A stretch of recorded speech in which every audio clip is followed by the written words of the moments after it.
Hello friends, here I am with next part of this story, so I hope you all friends will like the video and subscribe to my channel. So let's start the video with summary. Naruto Uzumaki, little friend, powerful genin, and powerful half-god. How will Naruto handle being forced from his ninja life into the world where god and goddesses roam? Pairing Naruto x Artemis only.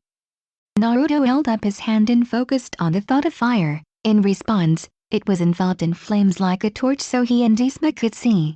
They were dealing with magic, after all. And if this god they were dealing with someone that could summon monster armies, they couldn't be too careful. And getting blindsided underground because they couldn't see was bad in any situation. Disma looked grim as the opening they had just come through vanished like a mirage, leaving a bare surface and trapping them in this place. Naruto's eyes widened as an ethereal purple light erupted further down the cavern they were in, and when it faded, there was the orange red of flames in its place and there was a silhouette casting a shadow where the light was coming from. The two demigods whipped their attention to the other flame as it neared them. What was odd was it shaped oddly, like it was lopsided and pouring over or something. And what was that sound? Metal hitting stone in regular intervals. Naruto and Disma tensed and Naruto extinguished his fire, then wrapped his arms around his younger companion's waist and leapt to the ceiling, sticking to it with chakra, ready to get the jump on whatever was coming their way. When the flame got right to where they were, Naruto stared and Disma paled.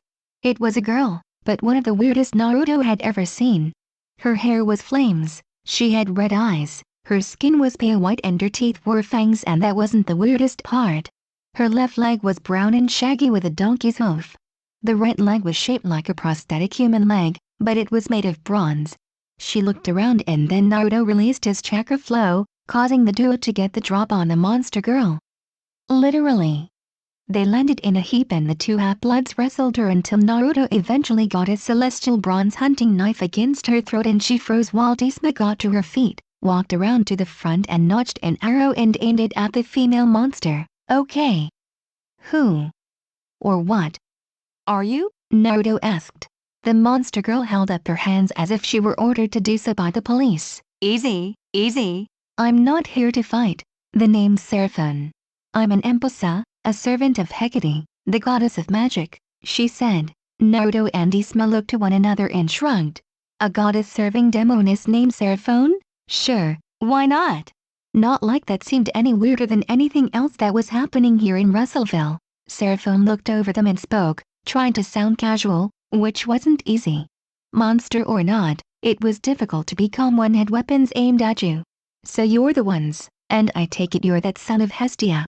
The being born of fire, the demigod from that ninja-based world, she said, looking at Naruto and smiled, exposing her fangs. Not bad. She'd prefer him shirtless, though. She is a seduction demon, after all. It didn't surprise her that the huntress had set her sights on such a fine specimen. She had a knack for determining the value of a living creature she set her sights on. After all, it must have been a hunter thing, the demoness figured. Naruto tensed and his eyes widened. Who told you about me? He demanded. Scrying is a magical practice of looking into a translucent ball or other material with the belief that things can be seen, such as spiritual visions, and less often for purposes of divination or fortune-telling. I serve the goddess of magic, hard to hide things from her unless other gods are involved, Seraphon said. Okay. So are you here to kill us too? Naruto asked. She shook her head as minutely as possible. Far from it. Our mistress, Lady Hecate, told me about you both. I was told to serve as your guide here. Orders from up top. Oh, and do me a favor, small favor, don't mention the legs.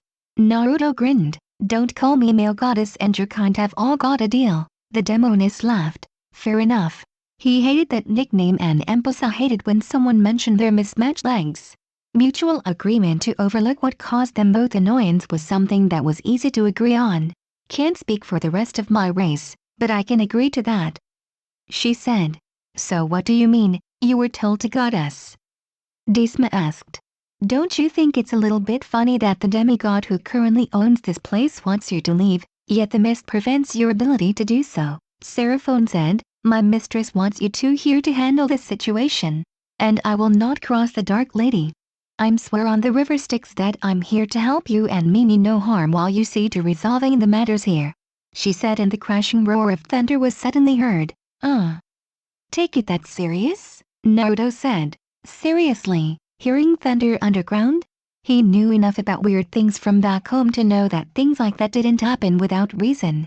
Breaking an oath on the sticks is extremely unwise for anyone due to the fact that once you swear upon it, the three fates are watching them. When you break such an oath, whatever, just don't do it. There are worse things than death, Disma muttered to Naruto. Naruto nodded. Keep to your word. He got up and pulled his knife away and helped her stand before he addressed Hekide's servant. Alright then. But if you try turning on us after we're done with this, you'll regret it. He warned.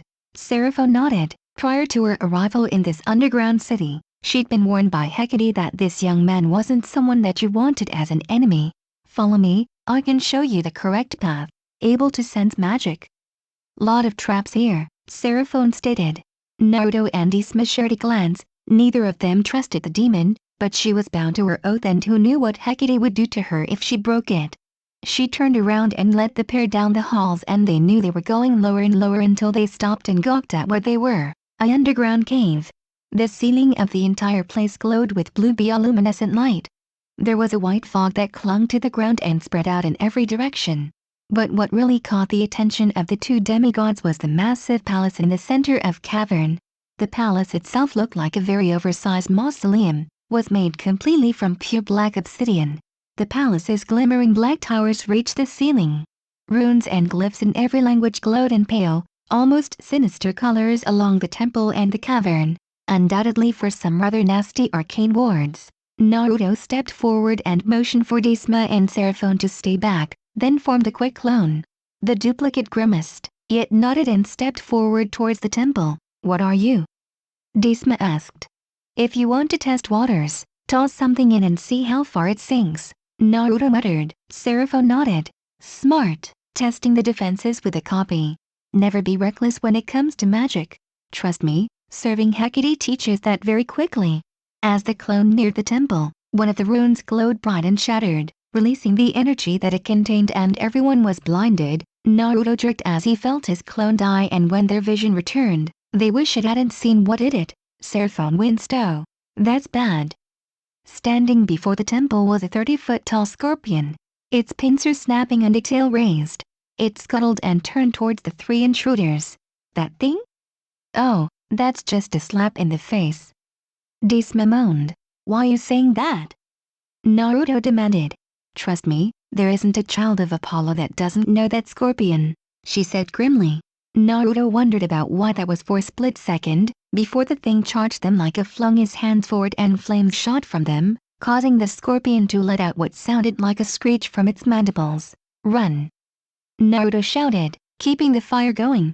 The scorpion thrashed its tail left and right in frustration, unfortunately striking the wall and knocking stones loose from the roof, and they fell on top of Naruto's blaze, smothering it under the rubble. Shit!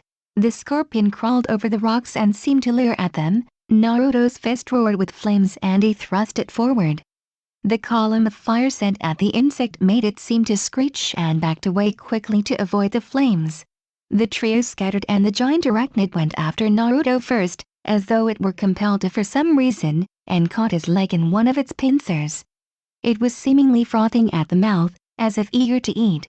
Not liking the idea of having this thing eat him as much as the scorpion did, Naruto channeled chakra into his knife and brought it down, but the blade bounced off the kaiden harmlessly. Naruto's eyes widened.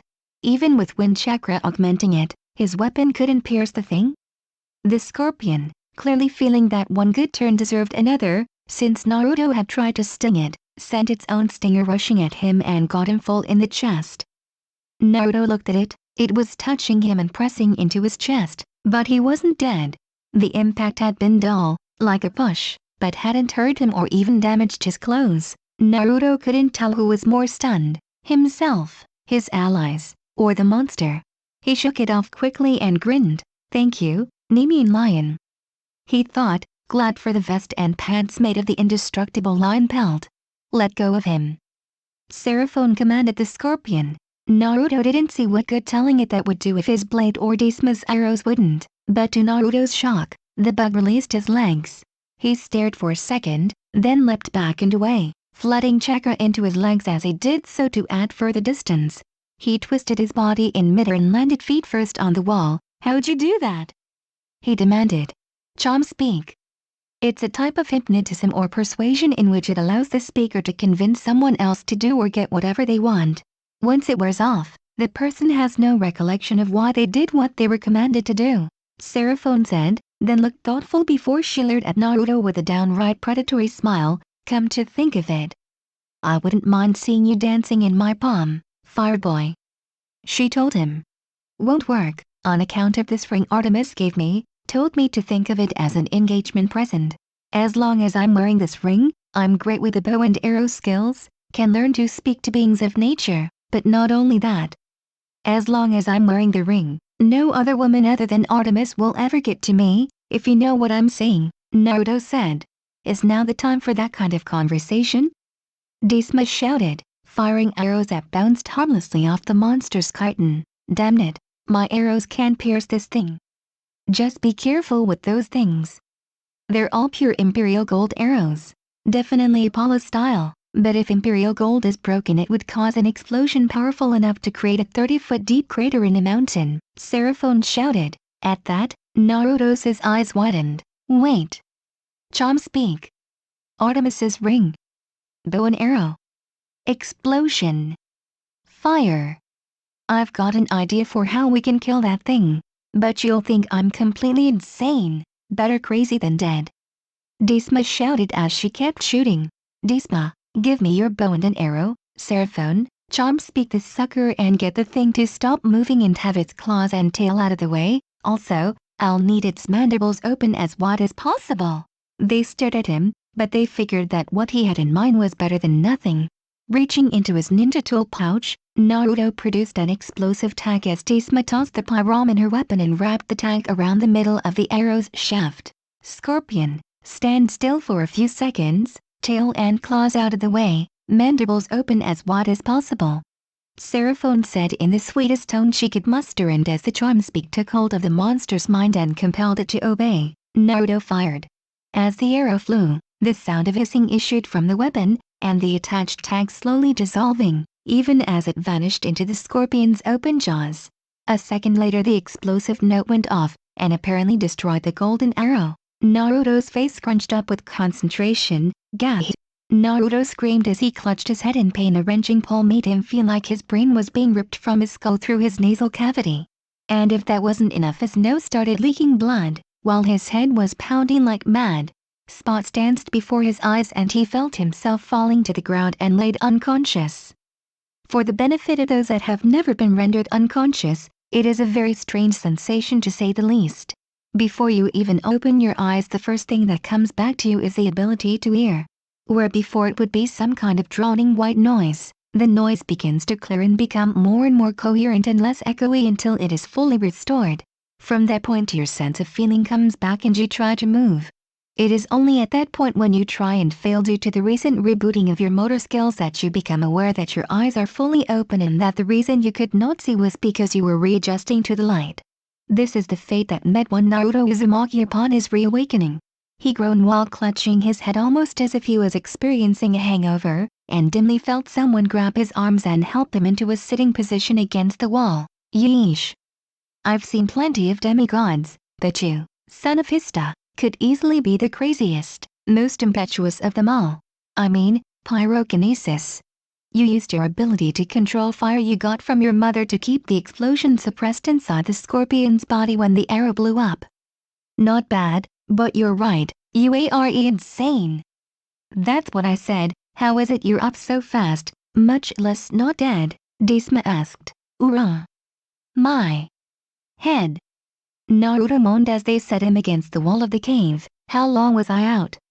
An hour. I think the one who summoned the scorpion didn't want to see what other insanely stupid thing you'd pull if he tried jumping us, Disma said.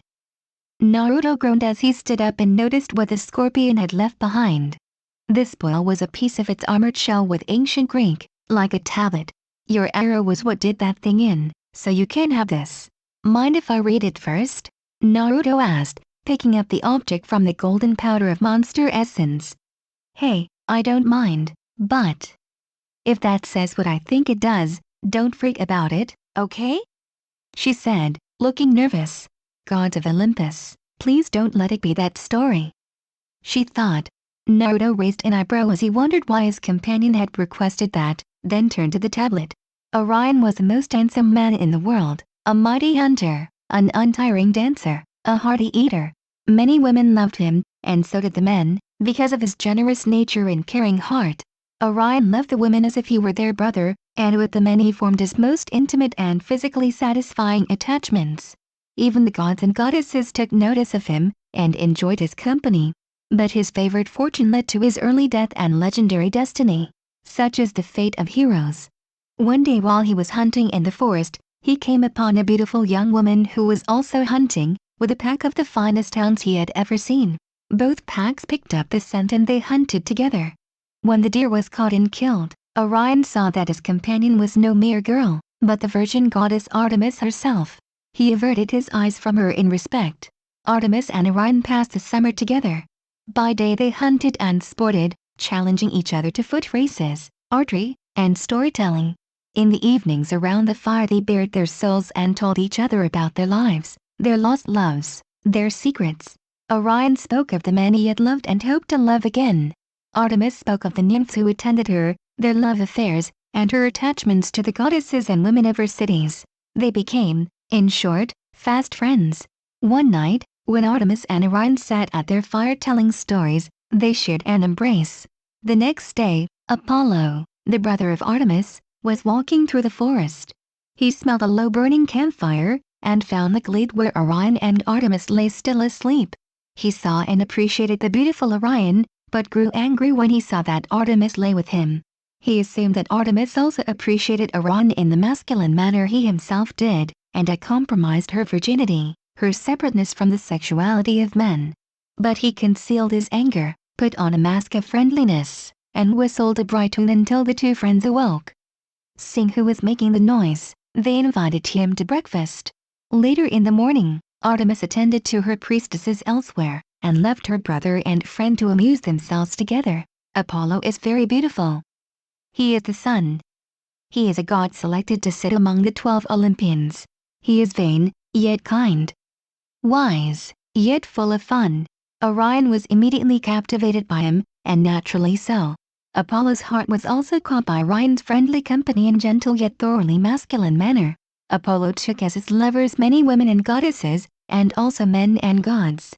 Unlike Orion, he was secretive about those male assignations, and would deny them if questioned about their exact nature. But the attraction between Apollo and Orion took its natural course, and before the end of the afternoon the man and god had enjoyed together all the pleasures of manhood, to their mutual satisfaction. As the sun set they lay together in tender friendship, murmuring in quiet conversation. Orion mentioned his happy anticipation of the return of Artemis and how the three of them might now be friends. Apollo stiffened in anger at the mention of his sister's name, for he had forgotten his misinformed but potent jealousy. "What incurs thine anger, my lord?" asked Orion. "I'm surprised you would question my apprehension at the arrival of another who enjoys your favors." Orion laughed before he could think not to. "My favors?" he exclaimed. "But Artemis is a chaste goddess. She has not known me, nor any man. We are companions, but of the hunt and the forest, not any better bower. Besides, I am a lover of men's thou art." Apollo saw the truth in what Orion said. He did not relish realizing his mistake, and he lashed out at Orion. "You insult me, mortal," Apollo said, standing up, his face a blaze of wrath. Orion cowered at his feet, an unlikely posture for such a noble man, but he thought it prudent in the face of this capricious god. Apollo picked up Orion's hat by his hair and bellowed into his face, "I am not a lover of men like you," and he spat out the last phrase in disgust. "I take women as my lovers, as nature intended. You are nothing but a boy, to sport with." "My lord, I did not intend any insult. How could I after the joy we have known this same day?" But Apollo did not answer, turned, and strode away without a backward glance. Hours after Apollo left him, Orion was found by Artemis in the dark, weeping quietly. She comforted him, and hearing his story, took him to his house, and left him alone, as was his wish. She returned to her house in the forest. During the night, A terrible dream possessed Orion. He dreamed that a scorpion rose up from the forest floor and nearly killed him before he could defend himself. He did not know it, but it was Apollo who sent the scorpion. He dreamed he could not strike through the scorpion's armor, no matter how powerful or direct his thrust. He fought the scorpion in his dream the night through, and just before he awoke, the scorpion had almost stung him directly in his heart. He woke at dawn, drenched with sweat, and relieved that the scorpion was only a dream, for he had never met a beast he could not kill. He went out, hoping to meet Artemis and tell her of his dream, but outside his door waited the giant scorpion from his dream, more terrible in reality than even in his mind.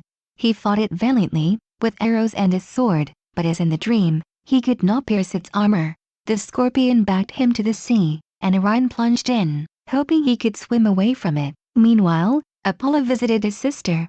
She angrily told him she disapproved of his treatment of her friend. He mildly begged her to hold her tongue, for something far worse was in need of her vengeance and loyalty.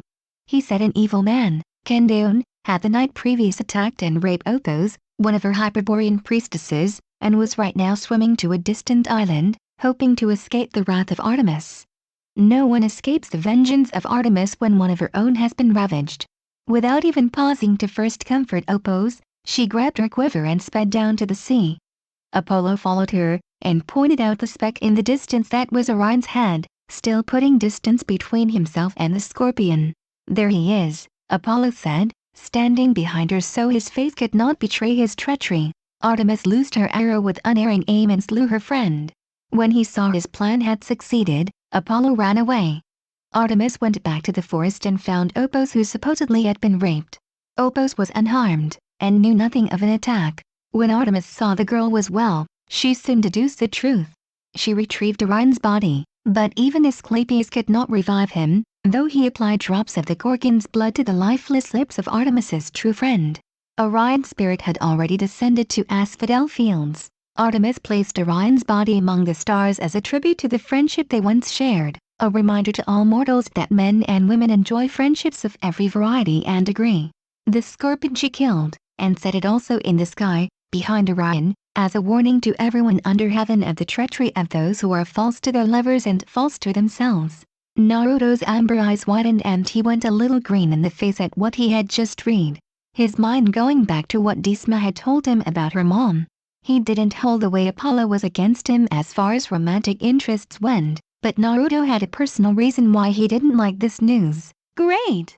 Just absolutely freaking great! He was going to get a psycho, bisexual brother-in-law with the ability to see everything under the sun who would try killing him as part of a package deal as soon as he married his sister.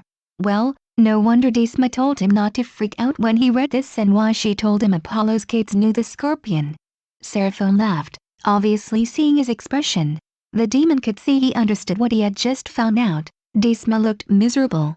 This was practically a slap in the face, a guy her Aunt Artemis liked, Apollo, the scorpion Apollo had created, and now he knew about Orion. "Thanks Dad, the way you swing both ways and your ego really messed this up for me bad." She thought. She was enjoying her journey with Naruto for the most part, now he'd probably want nothing to do with Apollo's kids. She didn't want him to take her back to Camp Half-Blood and deter there out of disgust for her dad. "Well, as long as he doesn't kill or hit on me." Naruto shrugged, then tossed the spoil to Disma. Hey, if he could forgive Sasuke for all the shit he'd done to him and the multiple murder attempts, Naruto didn't see why he'd be bothered by his future brother-in-law's tastes unless he was given a reason to. Both females looked shocked stupid at Naruto's reaction to what he had just found out, but then the impromptu member of their trio started glowing and she let out a shriek like she was being tortured. Naruto and Disma turned and rushed to the Imposa as she was held in place and felt like she was being electrocuted. Seraphon. Naruto and Disma set an alarm as he rushed over to help her. "Don't touch me," she warned, but it was too late as they were blasted back by the hole that was on her. "Must be banishment spell," Seraphon said before she vanished completely. "That's enough of her. Took a while to find the spell to send her away. Mother's servants. Why must the meddle in things? Still, I must confess that you three were an effective team. Never thought Apollo's scorpion would be beaten by burning alive from the inside out like that. Most impressive," a voice said, and Naruto and Disma whirled around. That was the same voice that the humanoid-shaped the mist had used. The person walking toward them from the temple was a pale young man, at least a year younger than Naruto. His hair was the same golden color as Naruto's Nemean lion outfit, and his body possessed the grace and savagery of a jungle cat. He had blazingly bright emerald eyes and he was dressed in sweatpants, a t-shirt, and leather boots. "And you are?" Naruto asked. "Robert Aramis, the son of Hecate," he said, his eyes narrowed at Naruto and Disma. He stood up and his hands crackled with energy. "And you two aren't leaving here alive?"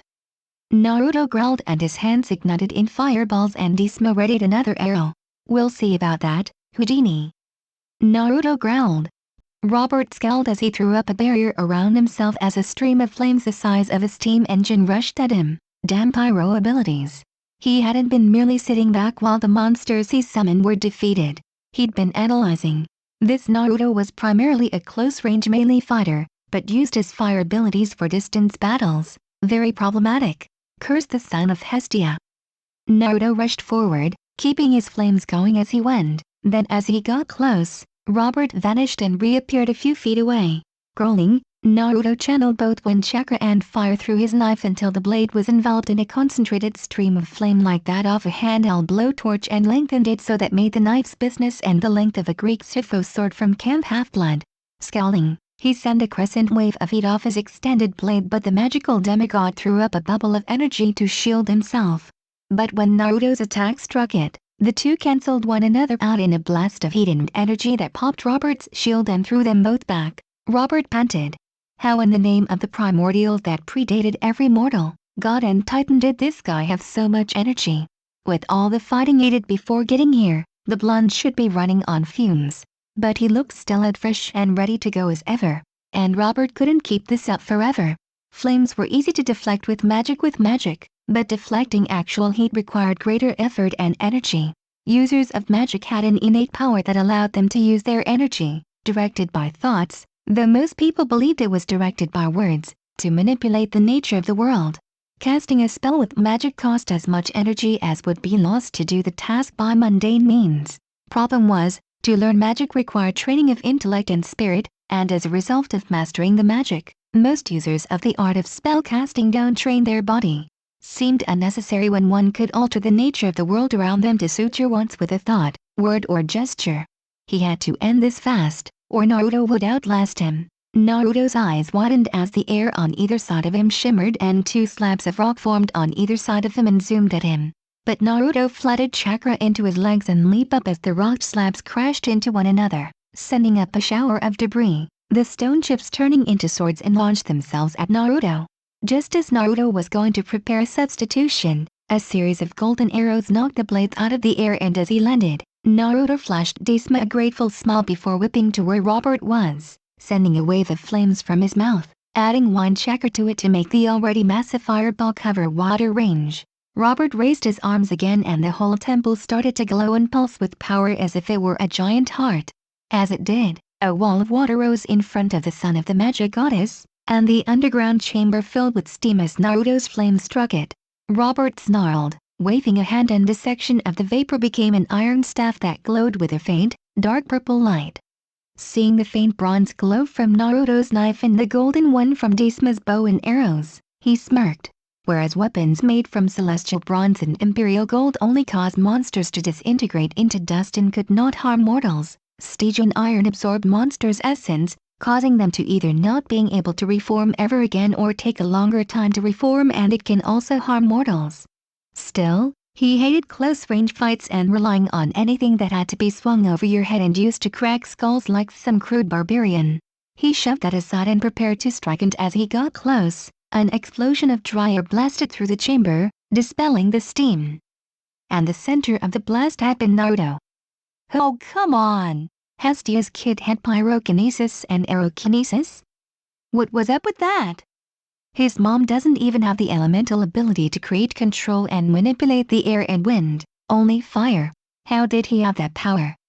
Robert though, shocked, yet he still attacked. Naruto leaped back and away as the staff smashed into the ground where he had been standing a moment ago. Damn you, stop dodging! Robert roared. I'll take your attacks when you take mine," Naruto retorted. He hated distance fighters, they were his polar opposite. Not to mention Naruto had no idea how to deal with magic. He was glad for his experiences with shinobi from Kurigakure. And the glowing purple light coming off the staff had been a dead giveaway.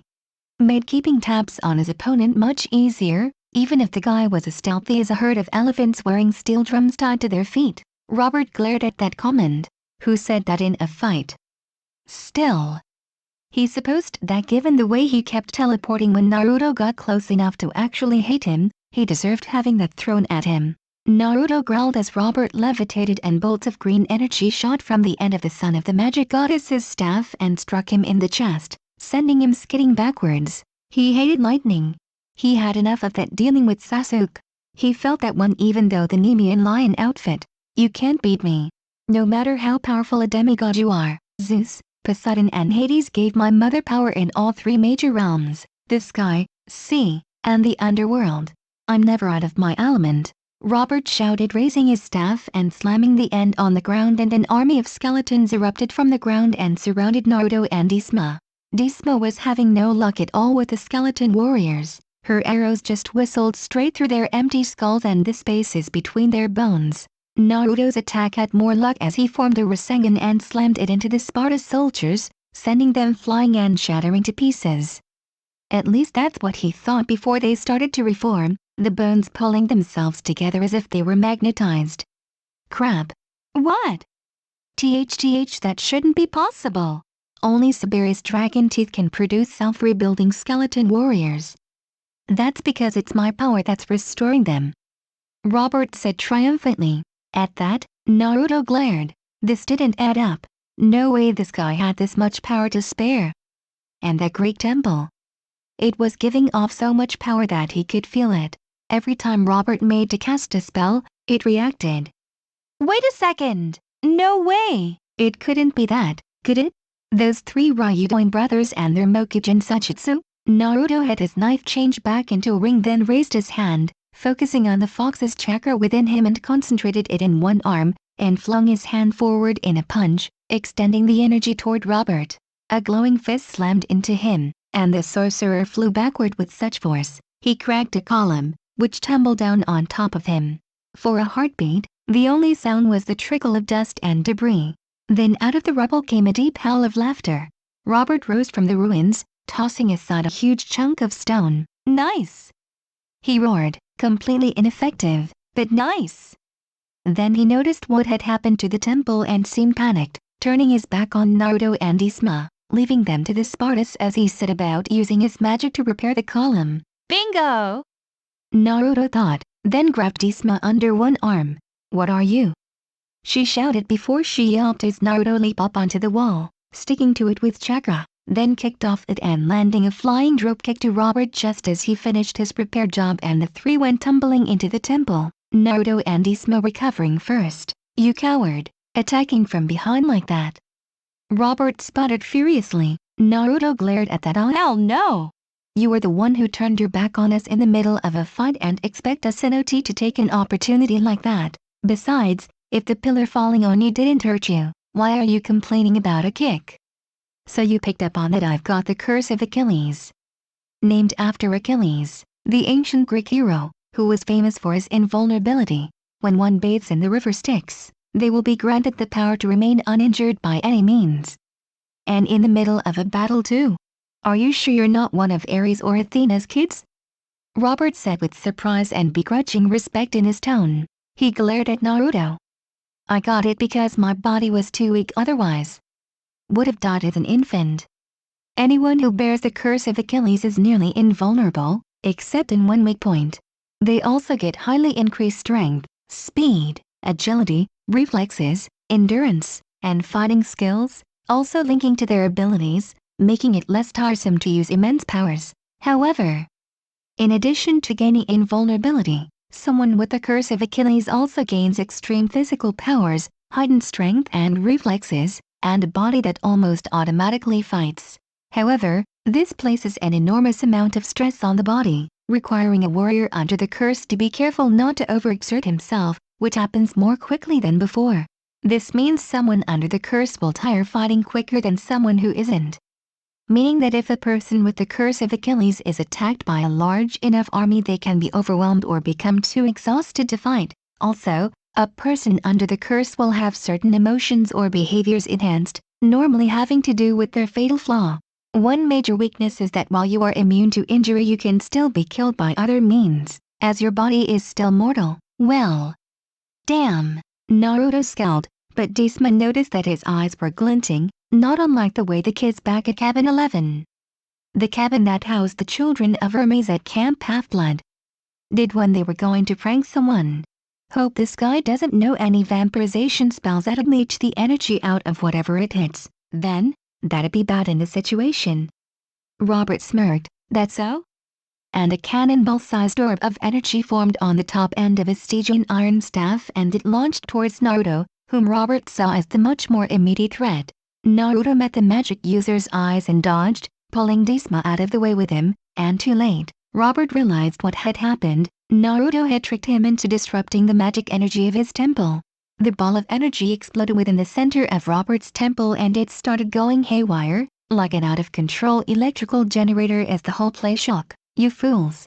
That just interrupted the network that maintained all the arcane energy in the entire city of Russellville. That's 28.3 square miles of magic. The sorcerer screamed in panic as bolts of magical energy lashed around. That much energy going out of control could even blast us all too.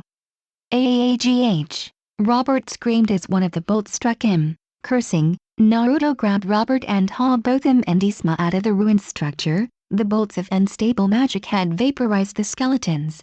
But as they got out of the temple, Naruto skid to a stop and set the others down as he recalled just how far the temple boosted the magical energy. 28.3 square miles of unstable magic. Oh hell. He whipped around, letting the other demigods go as he did. What are you doing? Disma shouted at him. If this goes, all of Russellville could blow with it. Naruto shouted, thinking of all the people that could die if that happened. Well, what are we gonna do then? Disma shouted, this was your idea. She shouted furiously. Try this. It's a pretty powerful one. But you might not have the time to do it completely, you know. A feminine, yet urgent voice shouted in his mind as a sealing formula flashed behind Naruto's eyes. A seal. A barrier containment seal. But how had he known that and how to construct it appeared in his mind like that? Wait. There wasn't time for that. But how to apply that seal in time to stop everything from being destroyed? Oh.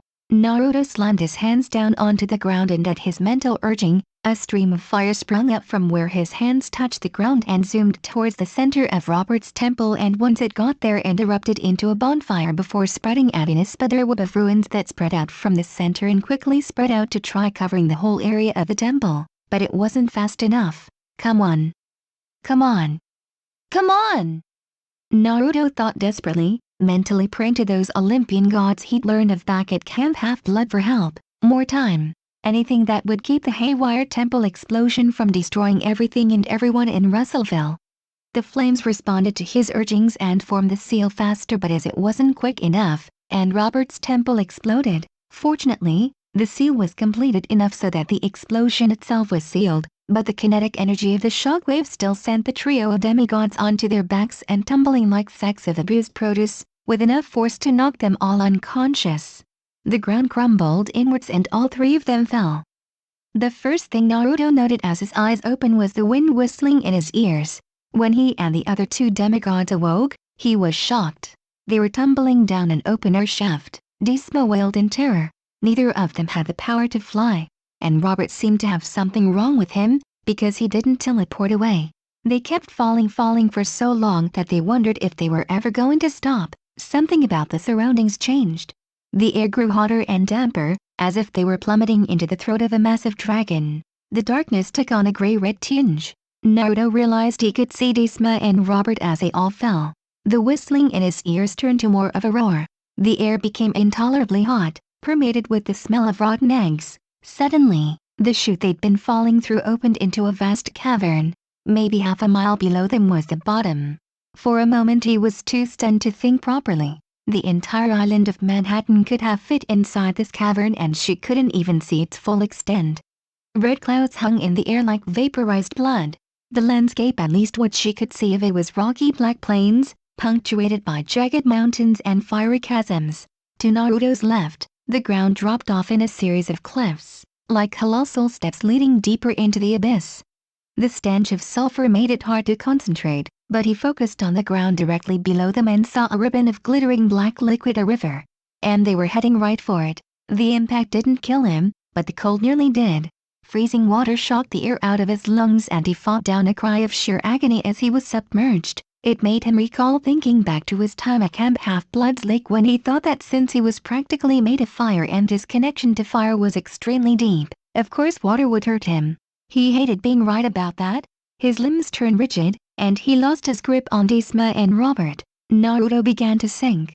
Strange wailing sounds filled his ears, millions of heartbroken voices, as if the river was made of distilled sadness. The voices were worse than the cold. They weighed him down and made him feel numb. "What's the point of struggling?" they told him. "You're dead anyway, you'll never leave this place." He could sink to the bottom and drown. Let the river carry his body away. That would be easier. He could just close her eyes. Just give up. Wait. Give up? Hold on, Naruto. It was Artemis's voice. "You're not getting away from me that easily. I'm a huntress, after all. But do you give up? What of those with you now? Will you abandon their hope? Can you not feel their desperation? Have you forgotten? You live for those who care for you and saved you from your darkness and pain, and it is for them that you stand and fight regardless of the outcome. They gave you a reason to live, not for yourself but for them, and if you give up now, then those counting on you right here and right now will suffer and worse. Stand and fight." He could see her now, and more than that, memories came flooding back to him, sharper and more colorful. In his mind, Naruto started seeing events that had happened before, images from his previous missions. A large lake in a country far away, covered in an unnatural mist. Sasuke and Naruto felt afraid when suddenly Kakashi-sensei spoke up. "Don't worry. I don't let my comrades die, Kakashi-sensei." Naruto thought, showing the area of the Chunin exam's preliminary rounds. As Naruto was standing up in the stands, Hinata was fighting her cousin Neji. Even though she was being beaten up, she stood and suddenly spoke the words that he remembered saying himself so long ago. "I won't give up. That's my way of the ninja." Hinata.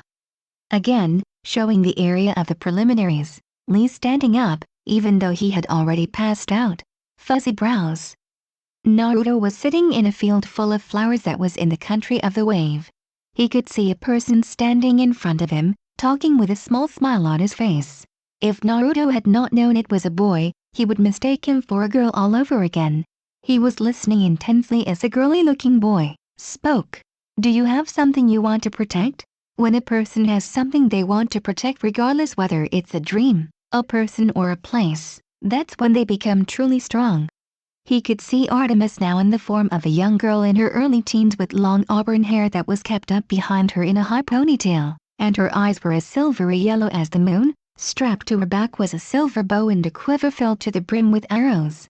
She also wore a pale green vest with a silvery parka over it, and camouflage pattern pants and hunting boots, just like he'd first seen her. She was looking down at him with a very slight smile. Next to her was a woman that was sweet-looking and beautiful in an unpretentious way, with an honest smile, eyes of red fire, and black hair that framed her face in ringlets. She wore a plain, modest brown gown, and kept her hair tucked under a linen shawl. The woman smiled at him like he was the most important thing that ever existed, and held out her arms as if to embrace him. Just the sight of this woman made Naruto want to weep with happiness. Somehow he knew who she was, and what she was to him. "Mother," he whispered, and fought to reach both her and Artemis. "Good to know the tides of misery aren't enough to extinguish a will of fire. I know you can overcome this," his mother encouraged, holding out a hand for him to take. Naruto's eyes blazed as the vision faded. "Give up? No way!" Naruto snarled at the thought, gripping his fellows. He couldn't see them in the murky water, but when he gripped them, he kicked upward and broke the surface. Naruto gasped, grateful for air, no matter how sulphurous. Though he couldn't make out their surroundings, he knew this was a river. Rivers has shores. The river worked against him, thousands of weeping voices whispering in his ears, getting inside his brain. "Life is despair," they said. Everything is pointless, and then you die. Pointless, Desma murmured. Her teeth chattered from the cold and she stopped swimming and began to sink. Misery, Robert moaned. Fight it, Naruto shouted as he kicked and struggled, trying to keep all three of them afloat. Mentally shoving the willing and his own agony to the back of his mind, he used the last of his strength to reach the river bank. His feet dug into the sandy bottom. The ninja hauled them all ashore, Robert, Desma and him all shivering and gasping, and collapsed on the dark sand. At their feet, the river roared past, a flood of liquid wretchedness. The sulphurous air stung Naruto's lungs and prickled his skin. When he looked at his arms, he saw they were already covered with an angry rash that the fox was being slow to heal. He tried to sit up, then gasped in pain. The beach wasn't sand. They were sitting on a field of jagged black glass chips, some of which were now embedded in Naruto's palms. So, the air was acid. The water was misery. The ground was broken glass. Everything here was designed to hurt and kill. Wherever here was. Naruto took a rattling breath and took off his Nemean lion vest and laid it out before channeling his wind chakra through his index and ring fingers on one hand and used them as a pair of scissors to cut the sleeves off it and then cut the sleeves apart and made strips that he used as makeshift bandages and wrapped around the injuries his companions had obtained. They struggled to their feet just after he had finished doing so. "Th thought that's the Casadas, the river of lamentation. It's made of pure misery," Robert said through clenched teeth. "How? What are you? How come you weren't affected?" Naruto shrugged, summoning a bonfire between them so they could all dry off, and in about a minute, the trio of demigods were warm and dry again. "Who says I wasn't? I just know that when times are hard, you can either roll over and die, or endure and push through. Besides," he looked down at Artemis's silver ring fondly, "I had help from my teachers and those dear to me." Robert and Desma looked at him, puzzled, but the whiskered blonde male ignored them and scanned the surroundings. Above, he saw no signs of the tunnel they'd fallen down. He couldn't even see the cavern roof, just blood-covered clouds, floating in the hazy gray air. It was like staring through a thin mix of tomato soup and cement. It made Naruto wish he had the Byakugan. Robert, meanwhile, was alternating between waving his hands and looking at them, disbelief and horror covering his face. "What's with you?" Desma asked. "My magic." That reaction back in Russellville. When that bolt hit me, it sapped my magic dry. I can't do anything this way," Robert said, stricken. Naruto and Desma looked at one another and Naruto made up his mind before his bronze ring transformed into his hunting knife and he pressed it hilt first into the son of Hecate's hand. "What?" Robert asked, looking up at him. "Until you get your hocus pocus mojo back, you need that blade more than me," the ninja said with a shrug since it was obvious, then looked around. "So, where are we?" Naruto asked, already eager to be moving and find the way out. The black glass beach stretched inland about 50 yards, then dropped off the edge of a cliff. From where he stood, Naruto couldn't see what was below, but the edge flickered with red light as if illuminated by huge fires. That lightened Naruto's mood somewhat. The three of them could warm themselves and he could restore his strength there.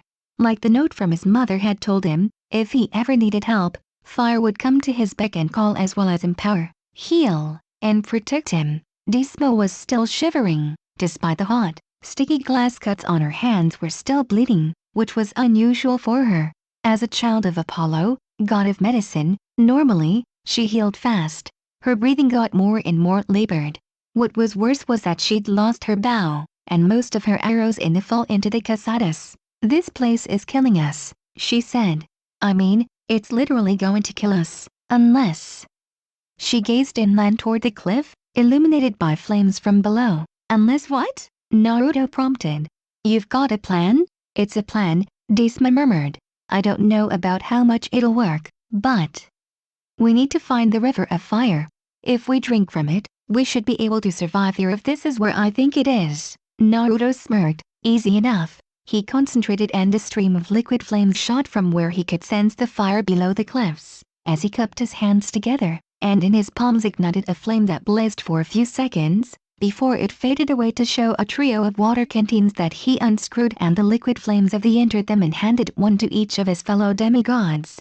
Desma and Robert nodded and took the offered canteens before the trio each drank and lowered them, Disma and Robert with faces of disgust and shuddered while Naruto shrugged the taste of the flames off, and found that they looked somewhat better and that it was no longer painful to breathe the air. So, now that we're not gonna die just from being in here.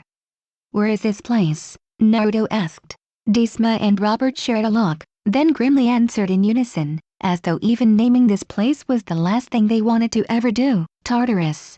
If this is where monsters go when they're dispelled, I can't blame them for wanting to break out again and get revenge on the demigod that deported them here.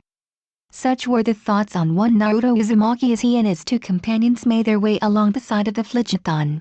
Finding it had been easy, seeing as Naruto could sense the flames, and now they were going downriver along the shore of it. Or at least the cliff that dropped more than 80 feet. At the bottom stretched a nightmarish version of the Grand Canyon, a river of fire cutting a path through a jagged obsidian crevasse, the glowing red current casting horrible shadows across the cliff faces that was on the side of it. He knew how the dominant color in a flame changed with temperature. Seeing as Sasuke was so boastful about his family's proficiency in fire-style jutsu, it was hard not to get that kind of information. The temperature range from red to white was that, red flame just visible, 525 degrees Celsius, 980 degrees Fahrenheit, dull, 700 degrees Celsius, 1300 degrees Fahrenheit, cherry, dull, 800 degrees Celsius, 1500 degrees Fahrenheit, cherry, full, 900 degrees Celsius, 1700 degrees Fahrenheit, cherry, clear, 1000 degrees Celsius, 1800 degrees Fahrenheit, orange flame deep, 1100 degrees Celsius, 2000 degrees Fahrenheit, clear, 1200 degrees Celsius, 2200 degrees Fahrenheit, white flame whitish, 1300 degrees Celsius, 2400 degrees Fahrenheit, bright, 1400 degrees Celsius, 2600 degrees Fahrenheit, dazzling, 1500 degrees Celsius, 2700 degrees Fahrenheit. The difference between red hot and white hot was about 1000 degrees. But what about blue hot? Blue in a fire was hotter than white. The range was between 2600 and 3000 degrees Fahrenheit and was the most oxygen-rich type of flame. Naruto knew fire was dangerous, so he stuck with using normal, red, orange, yellow colored fire. Best to go with what he knew. No need to test his limits in an uncontrolled environment if he could help it. He just hoped he wouldn't need to bust out the blue flames, but looking things over, the choice wouldn't be up to him. The thought made him wince. He wasn't sure of his limits with his flames yet either. So if he ever lost control, it would be pretty bad. He didn't know how hot he could make his flames without it being too dangerous yet, otherwise he could easily go nova from being unable to maintain control and make them as hot as the surface of the sun and kill everything. If he was alone, he felt he could have afforded the risk, considering where he was. But with Disma and Robert there, yeah, he wasn't going to try it. Tartarus was a barren land with black soil. There were no monsters roaming the land, and the only light came from the river of fire. For miles and miles, Naruto could only see the same thing, which was nothing. There was no wall encasing them, no giant boulders, and no creepy gods glaring down at them. Naruto had to wonder what happened when you killed a monster in Tartarus. Did they really vanish, or did they just hidden in some other part of the underworld? He hoped they could get out of here all alive, and all of them sane. Then the ninja grimaced. Bad thought, don't go there. Do not jinx it. How did you set up that temple anyways? He suddenly asked Robert.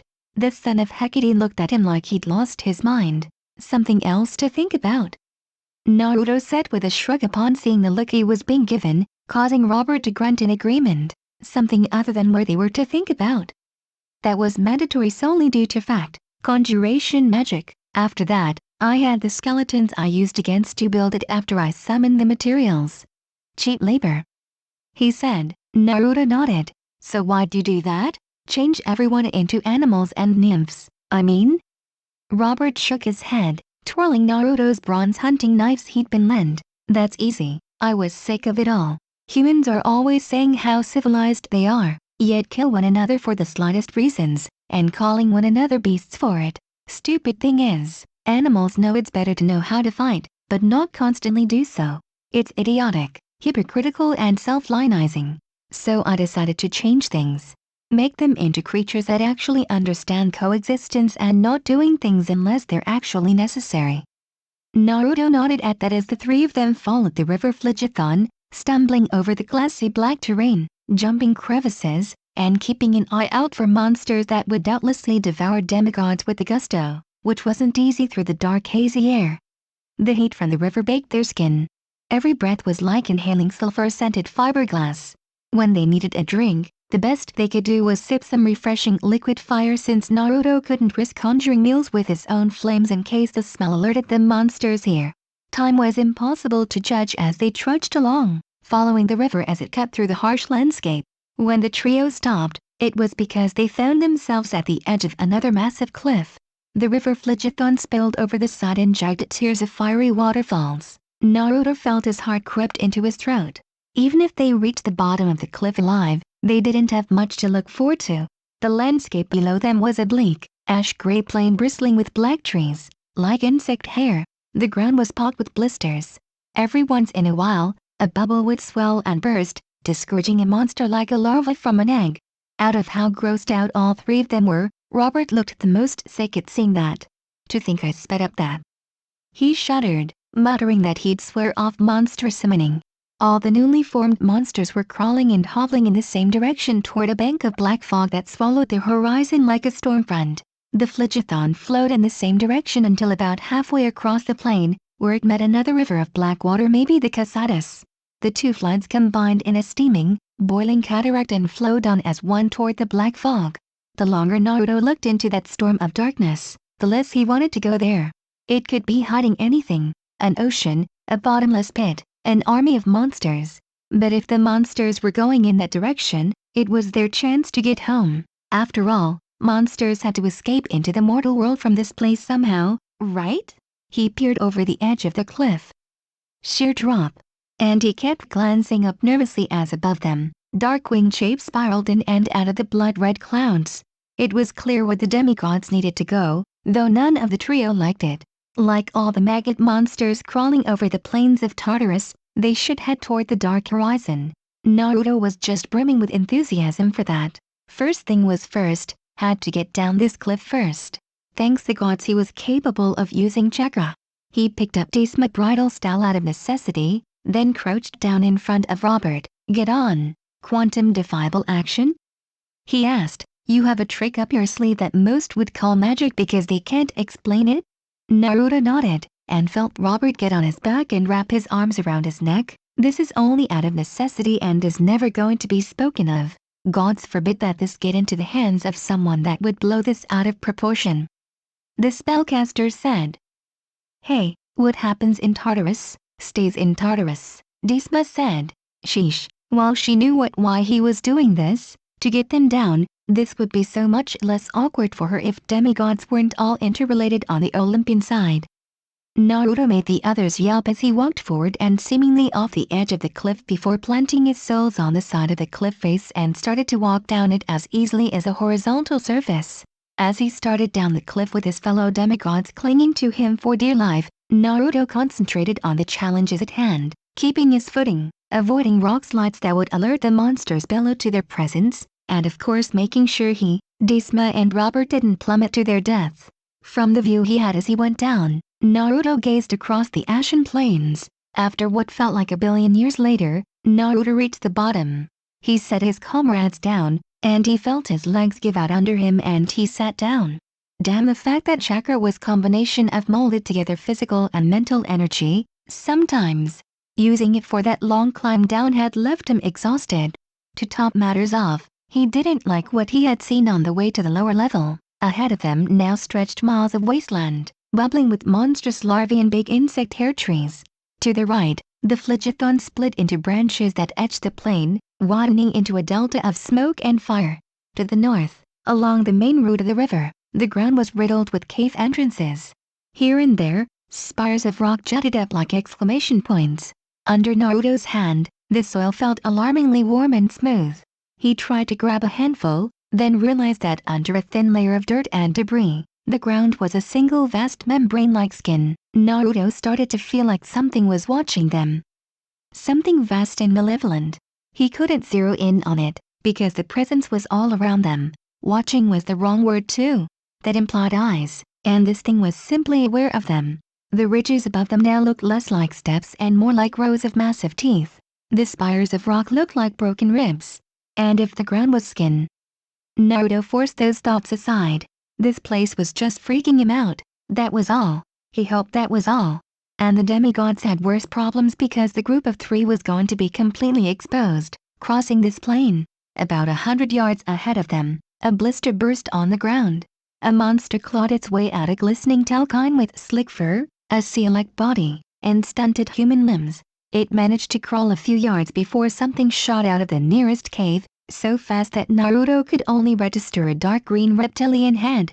The monster snatched the squealing talcine in its jaws and would have dragged it away, but the monster that had the sea demon suddenly yelped in pain as a fireball crashed into it, making it release its prey and retract back into whatever crevice it had come from.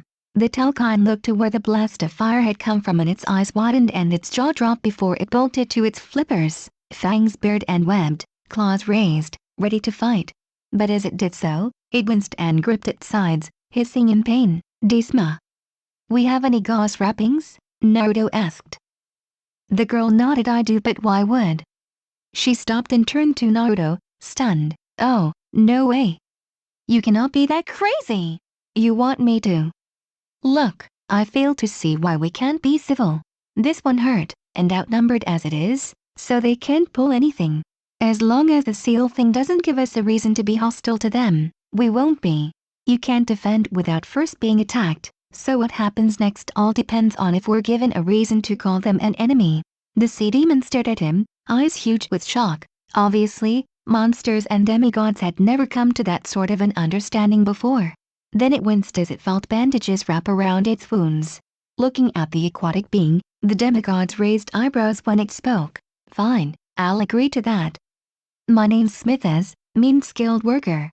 Seeing as we Telecans are good smiths, I'm proud of my name being that. Matter of fact, call me Smith for short most do," the Telkine said in a male voice. At that, Disma sighed and pulled a roll of bandages from her pocket, then went over and started wrapping up the track marks the other monster's fangs had left in the sides. As she did, Naruto got to his feet, shaking a little. While he thought he heard an uneven series of sounds: scrap, clump, scrap, clump. The noise was familiar, and it followed a kind of pattern. Almost like... Naruto tensed, smoke starting to rise off his hands at the thought. Almost like footsteps, uneven footsteps. Then once they got closer to the group's position, they heard a voice, gravelly and ancient, muttering to itself. Naruto looked to the other two, his hands starting to glow clear bright orange like hot iron on a blacksmith's forge. He'd take care of this. Dismo was busy, and it was obvious Robert didn't know how to fight all that well without magic. As the steps got closer, Naruto leaped at the source of them, and he and the monster that he had jumped on top of were a blur of slashing claws, fangs, limbs, curses and blasts of fire until Naruto pinned the creature by the neck to the ground, hand raised and ready to incinerate the threat, but his eyes widened. He was holding a monster by the neck, pinned to the ground, all right. A female one with pale skin, fiery hair that burned across her shoulders and the ground like a miniature Phlegethon. She was wearing a Greek dress, and her mismatched bronze and donkey legs pinned under his own limbs. Seraphon. Naruto and Isma said in unison, surprised to see the Imposai again.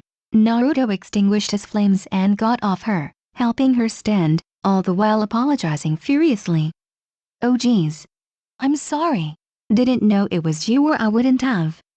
The demon clamped a hand over his mouth. "Relax," she said. She removed her hand and stood, dusting herself off. "Don't apologize, you need to be that way here. I would say it is good to see you two again, but with where we all are." She shook her head grimly. "Glad to see you're all right, Seraphon. After that banishment spell got you, we were worried," the blonde said, Disma nodding. Seraphon looked completely shocked at that. Demigods feeling worried for a monster? That was something that had never happened before. Usually it was them being worried about monsters. In a bad way, seeing as they'd be fighting for survival against one another. "Care to explain that?" "I'm only obeying the will of my mistress, Hecate," she said. Naruto rolled his eyes, Orders or not, fact is you helped us and we feel we can trust you because of it. Choices have consequences, whether good or bad. You help us, so we feel we can trust you. The vampiric woman stared, then burst out laughing. True, choices do have consequential results. As a servant of the goddess of magic, the mist, and crossroads, that's something you don't need to tell me, she said, grinning. Naruto smirked and raised his hands in front of him and flames shot out of them, hitting the ground and making the air shimmer with heat. When the flames faded, there was a blanket laid out in front of the group of 5. A plate of various sandwiches and potato chips appeared on it, along with a 6-pack of Coke.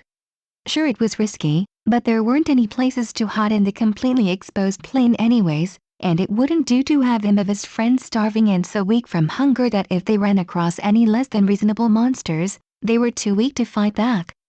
Well then, how about we celebrate that we're all together again? He asked. The demoness shook her head, helplessly amused.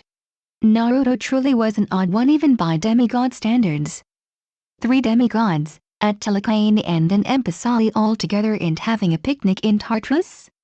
That was a first. Then again, in Tartarus, any good news at all was to be celebrated.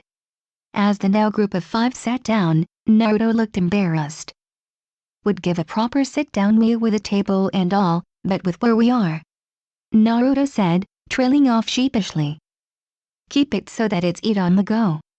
Smith nodded, already halfway through inhaling a Philly cheesesteak sandwich. Damn. Breathing, have you heard of it?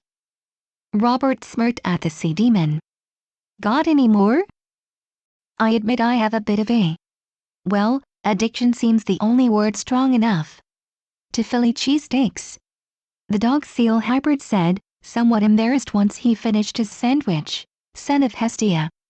I can conjure as many as you like. The blonde laughed. Smith beamed. Thanks. You're a kind one. Fitting, considering your mother, Seraphone said, grinning. Naruto sighed. Suddenly, Tartarus wasn't the most depressing thing on his mind. Kind mother, huh? Then why didn't she stay and raise me? Didn't she want me? He asked miserably. Robert, Dispa, and even the 2 monsters winced. She couldn't be allowed to. None of the gods with kids are. All the gods except Hera hate that one of the ancient laws in particular.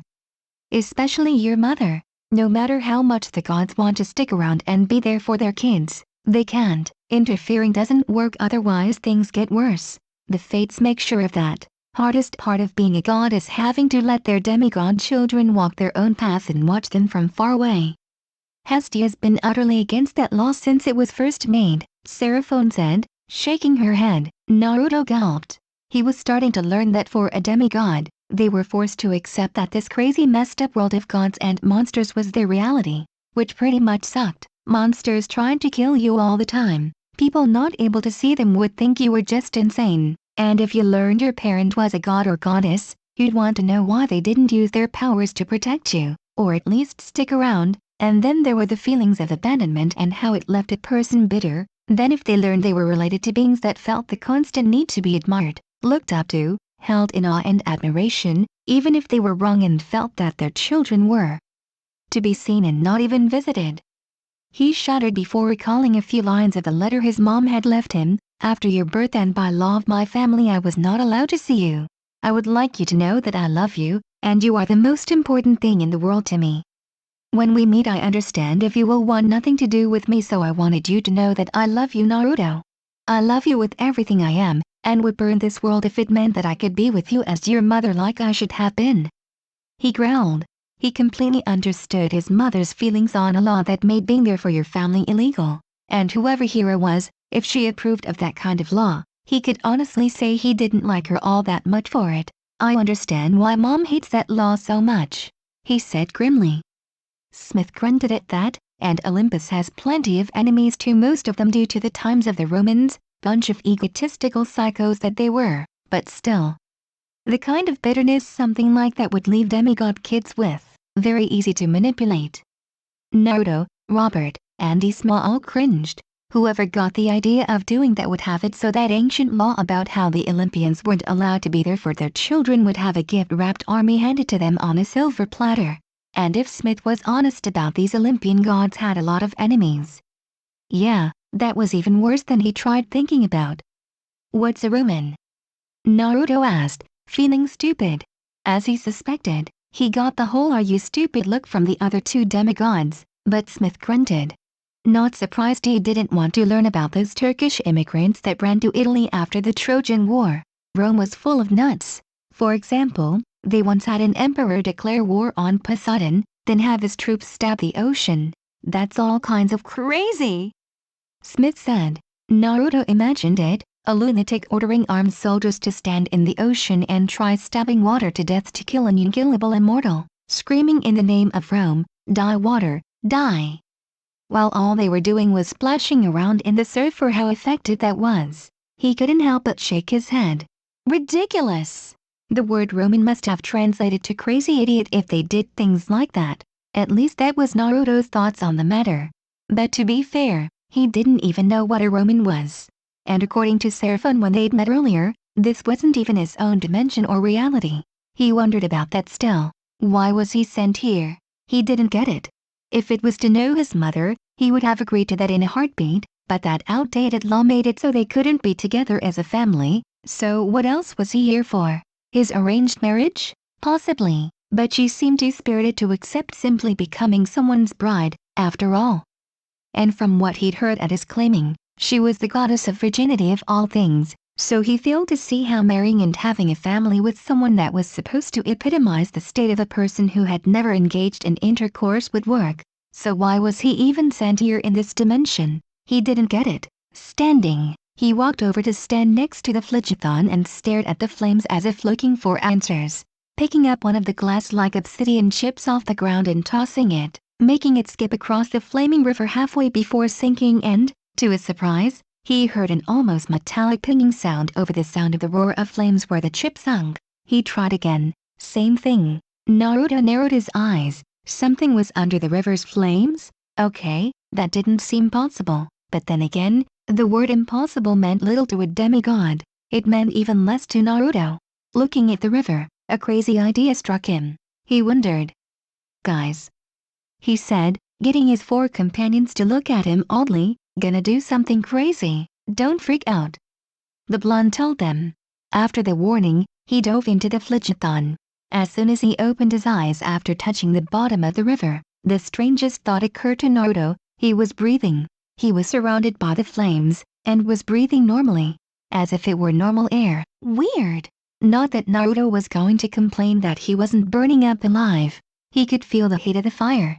But when he touched his own skin, it felt perfectly fine. What was more was that he was seeing things in the infrared radiation wavelengths of electromagnetic radiation spectrum.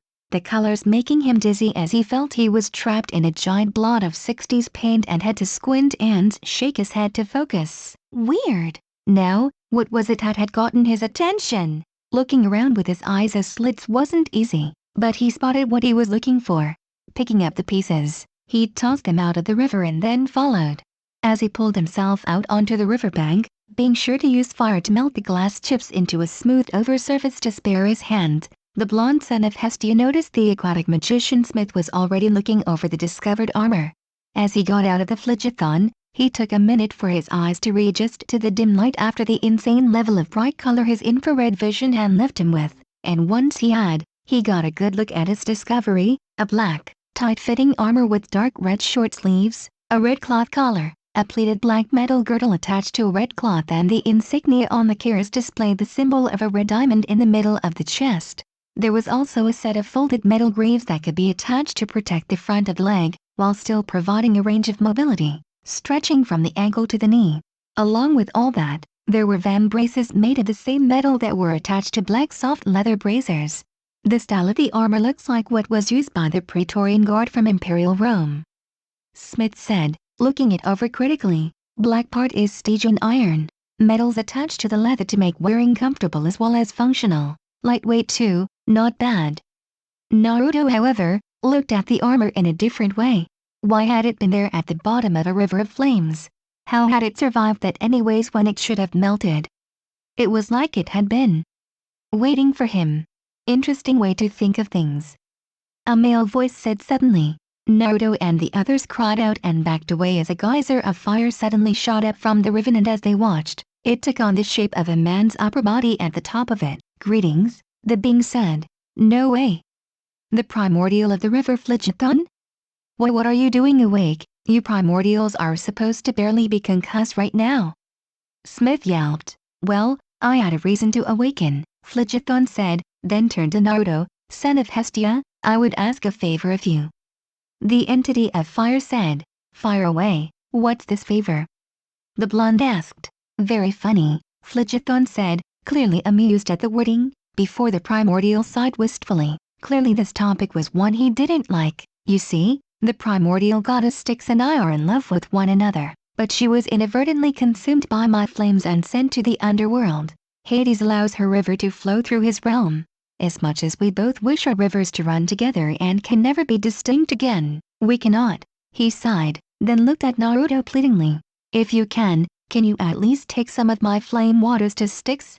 You can do that easily due to your pyrokinesis." Naruto looked at the figure of fire and he felt his heart go out to the god, Phlegethon and Styx. They both flow through the underworld, so close, yet couldn't touch or speak to one another. It was worse than any long-distance relationship. It was a way to go insane, having the person you love be so close, yet not able to be with them. And this poor guy had to deal with that kind of heartache for eons. As someone who valued his bonds with others, Naruto understood how being unable to be there for the ones you cared about could make a person crazy. That could not stand. Would not stand.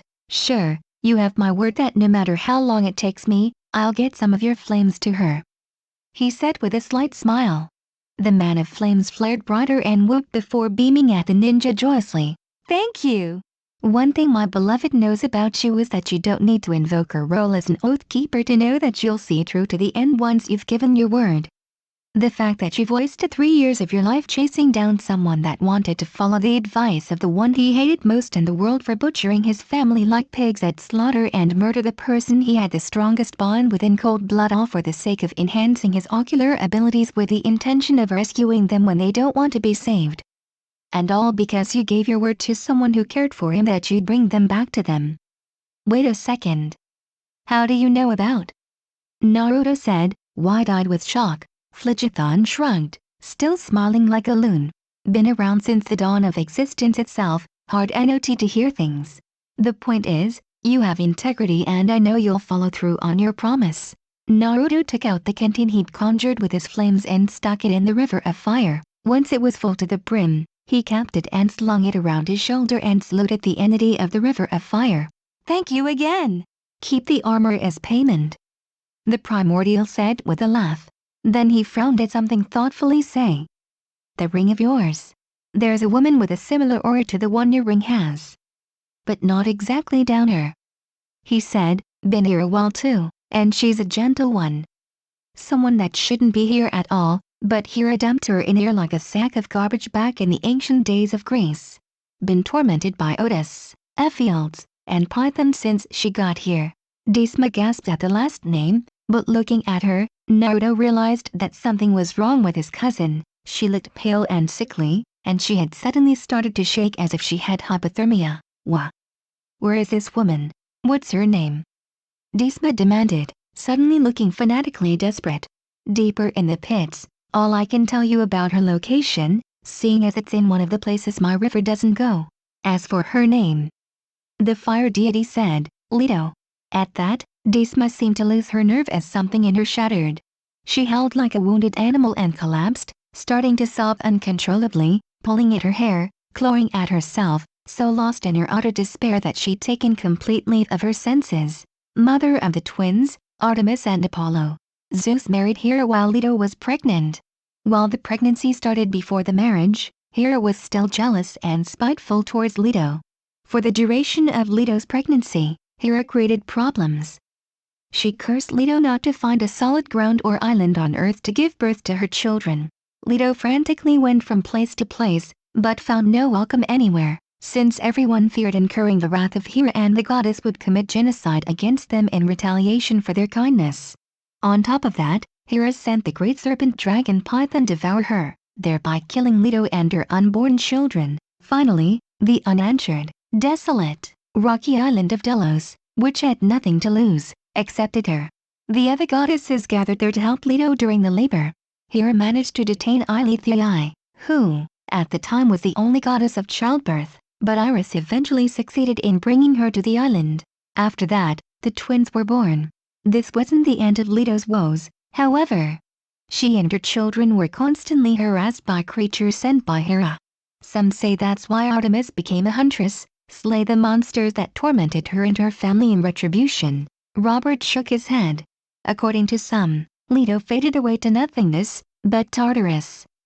She'd been here in Tartarus for at least 3,000 years. Naruto looked at Disma, all of it making perfect sense as to why she was so distraught. She was a daughter of Apollo, this Leto woman was her grandmother. A family torn apart for 3 millennia. The sheer wrongness of it settled over him like a funeral shroud. Then his eyes hardened and he snarled defiantly. That could not stand, would not stand. He wouldn't allow it. Well then, Naruto said, strapping on the armor over his clothes, and once he was done, his hands were enveloped in sapphire blue flames. This just means that whoever those 3 stooges are, let them just try and stop us, we have one more person to get out of here with us. He said resolutely. This is the end of this story. I hope you all like the video and subscribe to my channel. And please watch other playlists I make. And please help me grow my channel. And please recommend me any Naruto stories you all like to listen. I hope you all fine.